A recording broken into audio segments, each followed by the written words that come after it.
Welcome to this episode of DisruptED TV Teacher Sparks. I'm Michele Hill and I'm your host. And today I'm joined with Kathi Kersznowski from Washington Township School District, right? Washington Township all over, K to 12. Yeah, Washington Township in Gloucester County, New Jersey.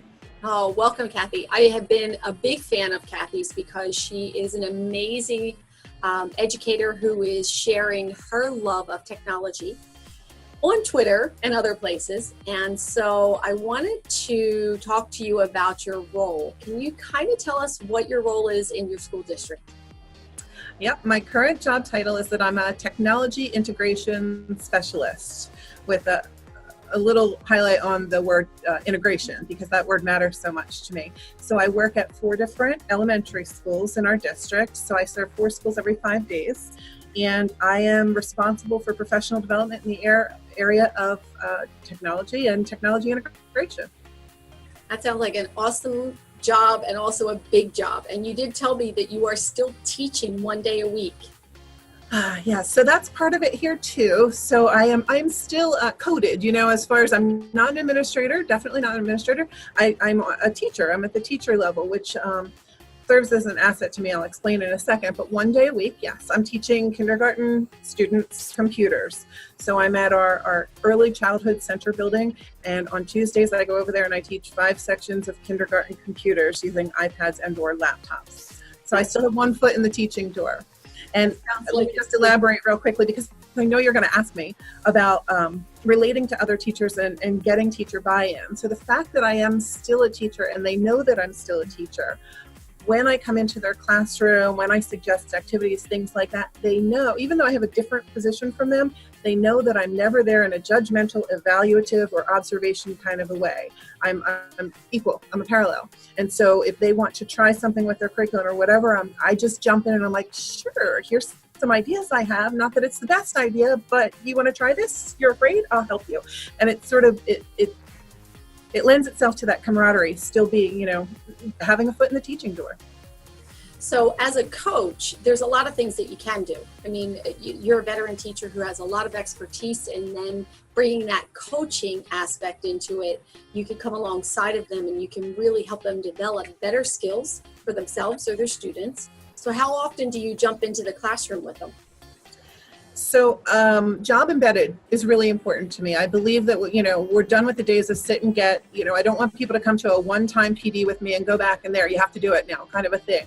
So that ongoing support and kind of a thing is really important. So there are times when I will offer PD, either full day, scheduling with different principals, sometimes half day, and sometimes on a rolling PD schedule. Those are my favorites, where I'll see maybe 5 different groups for about an hour, hour and a half a day. The teachers seem to like that best too, because it's not crazy subplans, right? So they get out, they can come hang out with me for an hour, hour and a half. I'll teach them a little something that they can go back and use right away. And they know that if they get stuck or if they're a little nervous on that day, they can have me come in and they don't have to go it alone. And if they want me there 2, 3, 4 times in a row, and we'll do that gradual release of responsibility thing, and then I can give them ownership of it. But it's never just, bam, you're done. There was your PD. Hope that works out for you.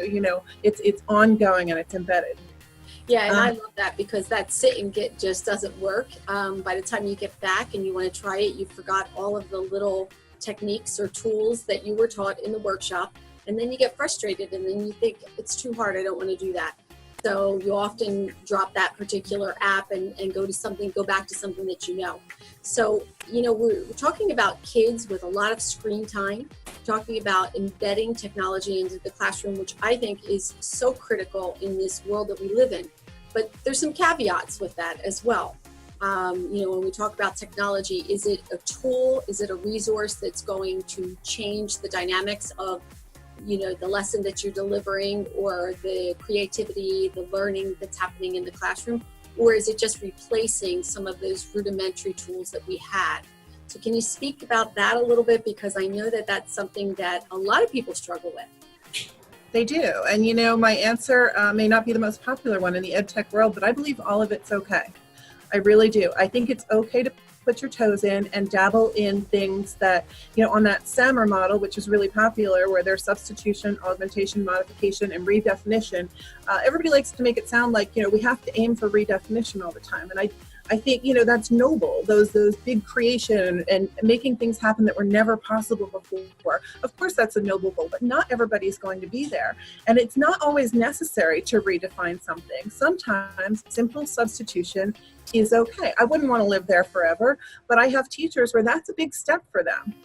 And so it's okay to, wade in the shallow end and just try some tech things out that are new to you. And with each level of depth, they get a little braver and they're willing to try new things. And I think that's really important for the teachers I support, plus their students. It's gradual exposure. Well, and also the one thing that you had mentioned to me when we were talking is that we have to be really clear about the objectives. So sometimes word processing is really an important skill. You want to develop that skill of, learning the keyboard and how to use the tab and the other functions of word processing. And so you're not reaching for the creativity and the highest level of blooms at that point. You're looking for some different types of skills. So knowing what your objective is as a teacher for the use of that technology is really key. Right. And another one that people say, I see it all the time on Twitter, beware of the digital worksheet. We don't want to give kids a digital worksheet, but there are some great skills or great websites rather that work with formative assessments that are sometimes they're digital worksheets. But you know what? Sites like Socrative and Formative, I can't think of any right now, but other ones that are like that, they're formative assessment sites. You know what? They're giving us real-time data immediately. And that isn't possible with an actual worksheet. So maybe they're answering that same question, and maybe it's just a multiple choice question. I hope we get to those higher levels of thinking. But in that way, through those multiple choice questions, when I have that data in real time at my fingertips, appearing on my computer so that I can go over and I can help Johnny or I can help Susie, that digital worksheet just became a tool that really empowered me to develop my instruction based on the needs of the students in my class. So there are times when that's okay too. Absolutely. And, we, I think, have shied away from the fact that rote memorization is important. There's a place for that, and we do need real-time feedback and data so that we know whether we can effectively move forward because we have everybody on board, or do we need to go back and reteach. So that's important as well. So I think that as a classroom teacher, it's really important that you understand what the role is of technology in your classroom, what the purpose is, the objective for that particular lesson, and then to not use it as a substitute for good teaching. So I know that you were talking about that. It was something that, you talked to the teachers about. That is it the best use at this particular juncture in your classroom, or should we go back to something that has different merit and works? Right. And teachers who've been teaching for a long time, they have certain things that they know year after year after year have proven results. Their kids get it. It might have been songs that they sing, right? All those little mnemonic devices that we teach, that might work better than electronic flashcards or a Quizlet game or, a Kahoot, because the teacher knows, oh my gosh, that song always sticks with them and they always remember this thing. And stick with what works. Whatever your objective is, if there's a non-tech way that works better, use non-tech. I don't push tech, but I'm here to help if you need it. So that'll segue into the next question, which is what are your go-to tech uses, apps that we use in the classroom? My favorite apps, websites, whatever, are always creativity ones, the ones that let students and or teachers create. So I'm a big fan of, the 4 C's, creation, communication, collaboration, and critical thinking. All the apps and websites that allow for those things to happen, those are the ones I'm attracted to. Ones that are more, I always tell the story. Once upon a time, I walked into a classroom and every student in the class was on a device. And the teacher was at her desk and she was on a device. And when I walked around and looked at the students' computers, they were all on a site called Cool Math Games. It was a science class. But at first glance, it looked really impressive. I mean, it was one-to-one computing. The room was dark. All students were engaged. It was pretty quiet in there. And everybody was interacting with their device.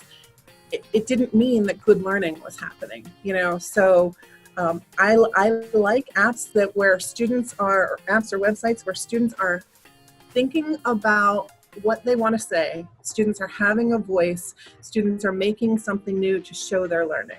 So any of the presentation tools, you know, I still like PowerPoint. I like Prezi. There's a great site called Buncee, one of my favorites. It's a beaut. I love Buncee, and I just mentioned, you know, I was talking to you earlier about one called eMaze. Really fun presentation tools. So when kids get in there and they're taking pride because their presentations are beautiful, they care more about the content that's going in there too. And it makes it fun and it's engaging. It's something that they will remember and they're proud to show off. That's awesome. I love some of those presentations sites as well. I love Prezi. I have not played around with eMaze, so it'd be on my list. I've shamelessly not used Buncee at all. I do use Google Slides and PowerPoint, but my go-to right now has always been Prezi for the way it engages people. But I'm looking to, you know, to increase the amount of apps that I use for presentations. So I can't wait to check out eMaze. That sounds great. And you know about this one too, right? Oh, Flipgrid, yes. Right? So tell us about Flipgrid, because I know that you do a scavenger hunt on Flipgrid. Yeah, so Flipgrid, you know, like their tagline, okay, so look, I got my stickers ready before we met. Their tagline is student voice, right? They're all about amplifying student voice and giving students a way to express themselves. So if you haven't seen Flipgrid, and it's just gone global, so I can't even believe somebody hasn't, but if you haven't, check out flipgrid.com, and it's just amazing. It's the most revolutionary thing I think that's happened to the ed tech world in quite some time. It's literally a video platform. The teacher creates something called a grid, which is, it's akin to a website. A grid is sort of a website. It's where a community of learners works together, and within a grid, a teacher creates different topics, unlimited topics in there. So they post a question or a reflection or a task that they want the kids to do, and the kids respond via video, just like you and I are talking right now. And it's a way where students are really comfortable to express themselves. Most students are very comfortable to express themselves. They don't have to write. There's no editing and revising and all those things, you know, where kids avoid saying all that they have to say because of those limitations, because they don't like editing, because, you know, those things.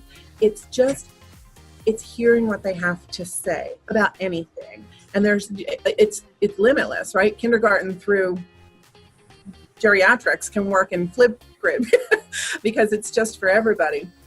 Depending on the topic that the teacher posts, the kids get on there and they can speak for anywhere from 15 seconds to 5 minutes, depending on the time limit the teacher puts on there, and you get to hear them. And you know how you and your friends will talk about in text messages, sometimes the message gets lost because you can't read between the lines. It's just words on a page. Well, the same thing goes through with anything, you know, that students submit to us via writing. So when you can hear their voice and you can see their eyes get big and you can see their smile or hear their emotion, it just becomes an incredibly powerful tool for learning your kids, for assessing what they know, and for just building stronger relationships. And two of the great things that I loved about Flipgrid, I used it in the world language classroom, so it was great because students don't always want to volunteer in class, but this was a great way for them to participate and use their language skills.